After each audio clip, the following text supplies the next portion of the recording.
Shabbat Shalom. Well, when I was in rabbinical school, we used to joke if we'd been given an assignment that we really weren't enjoying, that it could always be worse because you could always have to give the sermon on this week or next week's Torah portion. And then everybody would nudge each other and wink in a nerdy rabbinical kind of way. And if we wanted to be really, really funny, we would say that we'd have to do it when there was a really joyous simcha going on. So here I am. And that means that this morning, in its way, is almost as much of a rite of passage for me as it is for Ellie, because if I can pull this one off, then I will clearly have left rabbinical school behind me forever. So let's see what we can do. As you will have seen if you were reading the English of the Torah portion, this is not immediately promising material to be giving a sermon about. I am going to restrict myself, although there are other interesting areas to explore, to the passages that deal with that very rogue condition which the Torah calls tzara'at. And Rabbi Bernhard already mentioned that this is a dermatologist's dream, but I am going to take the privilege of disagreeing with my revered senior on this, and I'm going to say that I don't think that tzara'at has very much to do with dermatology, and I think that the lessons that this part of the Torah is trying to teach us do not have to do specifically with dermatology either. So soon it will be Pesach, we know that. Eli read beautifully the Haftorah that precedes Rosh Chodesh Nisan every year. And in the spirit of Pesach, I want to ask 4 questions to get us into thinking about this. The first question that I want to ask is, what are these 2 Torah portions about things that can go wrong with the body doing in this part of the Torah at all? To do a quick recap, we are in the middle of a book which began by setting out the rituals that are supposed to be observed in the Mishkan, the desert sanctuary. Then last week, we had a human interest story followed by a list of animals that we may or may not eat. And now, suddenly, we get column after column after column of yuck stuff that can happen to our bodies. So why is the Torah doing that? Why is it suddenly giving us, in, by the way, very difficult form? This is, without doubt, the most difficult Torah reading in the whole Torah. The notes are strange, the words are odd, it doesn't fit together. To everybody who read Torah this morning, by the way, shikoyach, it's as hard as Torah reading ever gets. So what are we doing with a pile of difficult physical descriptions that at best make us uncomfortable and at worst are actually nauseating? That's my first question. Second question. Why do the details of this condition, this thing called tzara'at, not make any kind of sense? It says in the commentary, chapters 13 and 14 prescribe the role of the Israelite priesthood in diagnosing and purifying persons afflicted with a skin disease known as tzara'at. This disease also contaminated fabrics and leather, as well as plastered or mud-covered building stones. That makes no medical sense whatsoever. There is no skin disease that can magically jump species into clothes and buildings. And furthermore, if this is a medical condition, which I suggest it is not, let me lay that on the table now. I do not think that tzara'at is a disease in the way that we recognize disease, and I'm going to try for the rest of this sermon to call it a condition as we explore it. Why does it take a priest and not a doctor to diagnose it? What is going on? So that's my second question. My third question is going to come more into focus next week, so the person giving the drasha next week will have to forgive me, but we can't understand what tzara'at is if we don't take a look at what happens when it stops. There are 2 sacrifices that are brought if a person recovers from tzarat, there's an animal sacrifice, a purification offering, and then another very odd sacrifice which involves 2 birds. One is killed, one is left alive, scarlet stuff, hyssop, which is a purging herb. What is going on? That's my third question. So what is it doing here at all? What kind of disorder is it, and why does it take a priest to heal it? What is the meaning of the sacrifices that are given when it's cured? And fourth, and most difficult, what causes it? Now, the tradition has asked the same question, and generation after generation of commentators look at Miriam at the end of the book of Numbers, who is the only known case of tzarat inside the Torah, and conclude that she got the disorder because she spoke nastily against Moses and against Moses' wife. And on the back of that, generations of commentators decide that tzarat must be a physical manifestation of what happens when we speak lashon hara, literally evil tongue or evil speech, when we're mean to each other, when we're insidious and underhanded and we gossip. But I would like to point out, if I may respectfully disagree with the tradition, that the Torah doesn't say anything about it at all. The Torah is entirely silent. It does this sometimes. It gives us no clue about causation. So those are my 4 questions. Let's see if we can answer them, shall we?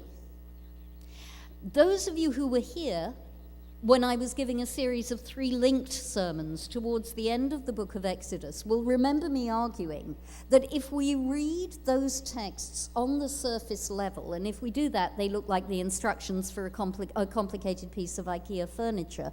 If we do that, then we miss the point. And I think that we have to begin here with a similar kind of argument. The whole of the book of Vayikra, at the center of the Torah, is not a book that can be read on the surface level. I mean, we can, but if we do, we're going to miss it. There's an anthropologist called Mary Douglas. Sadly, she passed away a few years ago. You have to imagine a tiny, fragile English woman with a shock of white hair and little red glasses. It's like learning from Miss Marple. And Mary Douglas wrote a couple of very interesting books, one on Leviticus, one on Numbers. And in her book on Leviticus, she writes, Leviticus takes sacrifice and ritual in the same spirit as wisdom literature uses seafaring, trade, or horticulture, and makes it the framework for a philosophy of life. In other words, teaches Mary Douglas, when the Torah in these parts is teaching us about sacrifice, or about what animals we can or can't eat, or about what can or can't happen with our bodies, it's not just teaching us about sacrifice or animals or bodies, it's teaching us a philosophy of life, provided that we know how to read it. Here in the center of the Torah, things go deep, and we need to read at a deep level.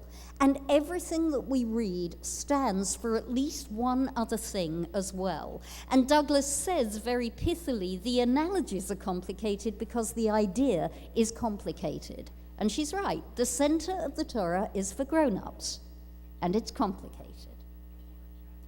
I'll just take you briefly through a couple of examples, and then we'll look at this body stuff again through that lens, in the knowledge that it means something else.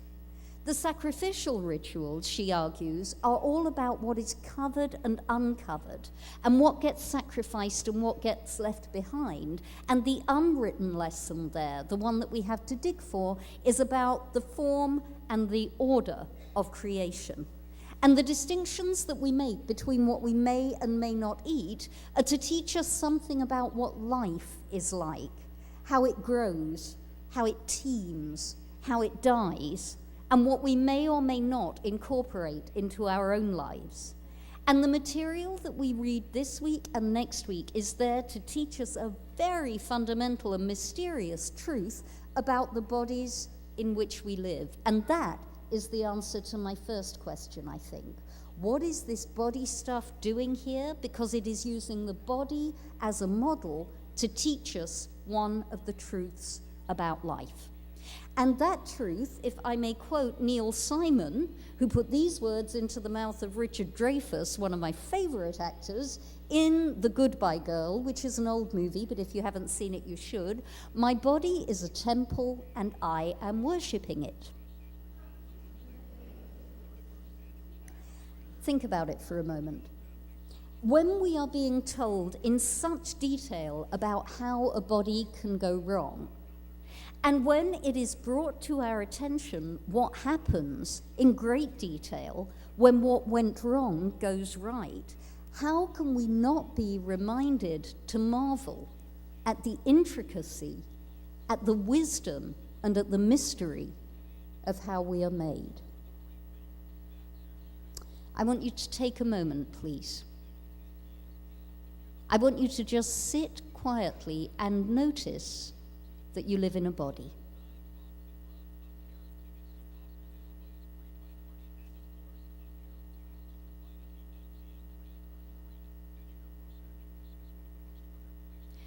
Notice what is happening. Notice how much we take for granted. Your blood, which is circulating, your heart, which is beating, your lungs and diaphragm, which are working together to oxygenate your blood, your kidneys and your liver cleansing you from the inside, your digestive system that is breaking down nutrients and sending glucose to your brain so that your brain can function and keep all the other functions ticking over. And unless and until we stop and notice, we take it all for granted. Until something goes wrong. And when something goes wrong, we notice the miracle that we inhabit, the walking, breathing, talking, thinking, functioning miracle that we inhabit all over again. And the idea that the body is something mysterious and something to be respected is not a new Jewish idea. There's a beautiful story about Hillel. That's the same Hillel who wrote If Not Now, When, and In a Place Where There Are No Human Beings, Strive to Be Human, and who taught the main principle of the Torah to somebody when they were standing on foot. Remember that Hillel? What's less well known about him is that he loved to take baths. And one day, his students raised their eyebrows because he was going to the public bathhouse. And Hillel responded, as in a theater and a circus, the statues of the king must be kept clean by those to whom they have been entrusted. And so the bathing of the body is a duty of man who was created in the image of the Almighty King of the world.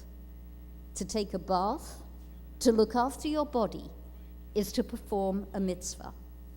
And I would add to that initially the Jewish tradition didn't draw a clear line between body and soul. The idea that we have a yucky, dirty body and a beautiful, pure, ethereal soul is a Greek idea. It's not a Jewish idea.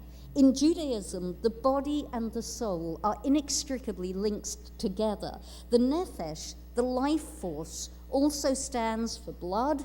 It stands for appetite, it stands for throat. Our souls are very physical things inside our body. And that, I think, is the answer to my second question.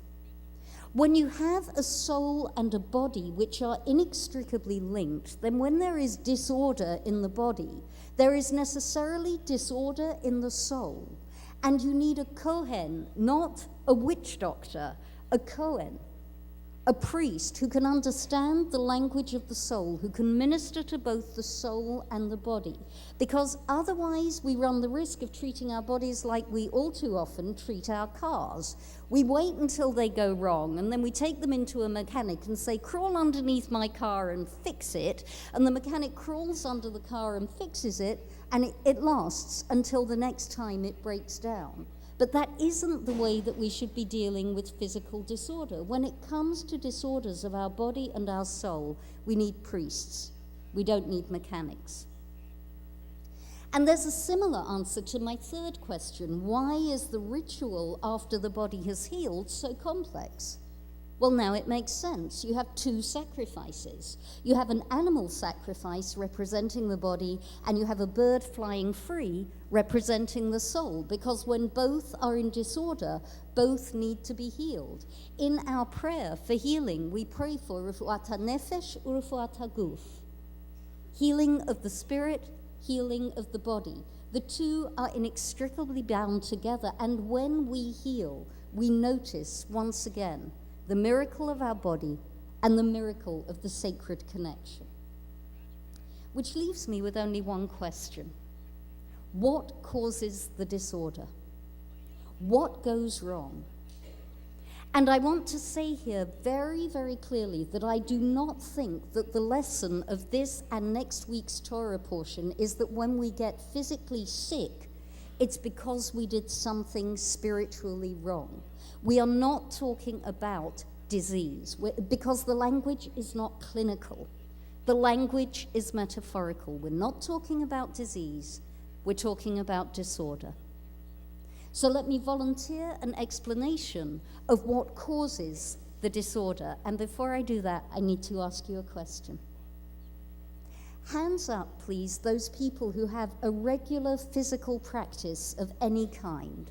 Jogging, tai chi, weights, workouts, dance. Put your hands up so I can see them. Yep. Keep your hand up, please. If at some point during a physical practice you have noticed yourself experiencing something that lifts you out of the everyday and a little bit beyond where you were when you first started the practice, so that when you end the practice, you're somewhere different from where you began. Yes? Good. That was what I was hoping for. I still see hands. Because I think that fourth lesson is that we cannot separate the physical and the spiritual. Our physical experience has spiritual dimensions. There are things like patience, like perseverance, like fragility, like respect, like ephemerality, that are lessons that are designed for us to be learned with our bodies, which are more than just the containers that we walk around in. Our bodies express something about the state of our souls.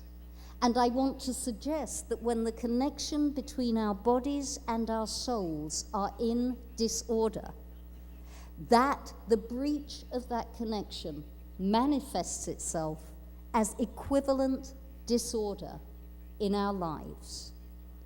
And I want to leave you, please, with a challenge. I would like, sometime over the course of this next week, please, for you to notice when you are expressing your spirituality with your body. You've got a number of options for doing that, particularly if the weather later this week does what the weather did this week. I mentioned in the service last night, there is a bracha, a blessing, that only gets said at this time of the year when you notice a tree in blossom for the first time in the month of Nisan. By standing under that tree and saying that bracha, you can connect your body and your soul.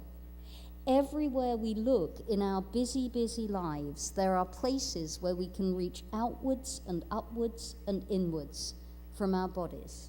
When we sit in our homes, when we walk by the way, when we lie down, when we rise up, I invite you to take into next week the challenge of finding a place where you can sit with the connection between your body and your soul, and notice how sacred it is, and give thanks that you too live in a temple. Shabbat Shalom.